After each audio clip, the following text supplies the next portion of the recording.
I used to think betrayal felt like heartbreak. But when your husband cheats on you with your best friend, heartbreak becomes a luxury. Because what you feel is obliteration. I lost everything. My home, my job, my sanity. I ended up in a rundown motel on the outskirts of Los Angeles, where the air smelled like despair and bleach. Every night, I lay awake wondering how two people I loved could destroy me so easily. Then, one stormy evening, someone knocked. 3 soft taps. I opened the door, no one. Only an old brown suitcase. Inside it, $70,000 in cash, a first-class flight ticket to Zurich, and a handwritten note that said, "The $70,000 is just the tip of the iceberg. There's more where you're headed." I laughed. A bitter, disbelieving laugh. A scam, I thought. A cruel prank from life itself. But something in me whispered, what if it's real? I had nothing left to lose. So I boarded that flight. When I landed in Zurich, a man in a black suit held a sign with my name.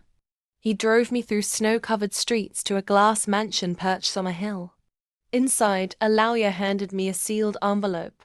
It read, "To Mrs. Olivia Grant, the rightful owner of the Zurich Trust." Apparently, years before his death, my late grandfather, a wealthy Swiss banker, had set up a secret inheritance that skipped generations. But there was a clause. The trust could only be accessed when I was no longer under the legal or emotional control of a spouse. And now, thanks to my cheating husband, I finally qualified. The $70,000 was a test, a breadcrumb leading me home. And the inheritance, $42 million. I cried, not because of the money, but because karma had a wicked sense of humor. The next morning, I called my husband. He sounded smug, probably thinking I'd beg him to come back. Instead, I said sweetly, "Remember the divorce papers you made me sign?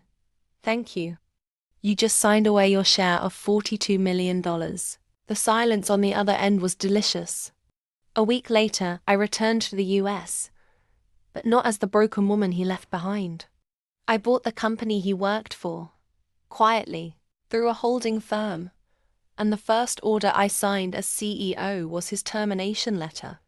As for my ex-best friend, I bought her dream house out from under her, then turned it into a women's shelter for survivors of betrayal. You see, revenge doesn't always come with fire or fury. Sometimes it comes wrapped in old leather, with a note that simply says, "There's more where you're headed."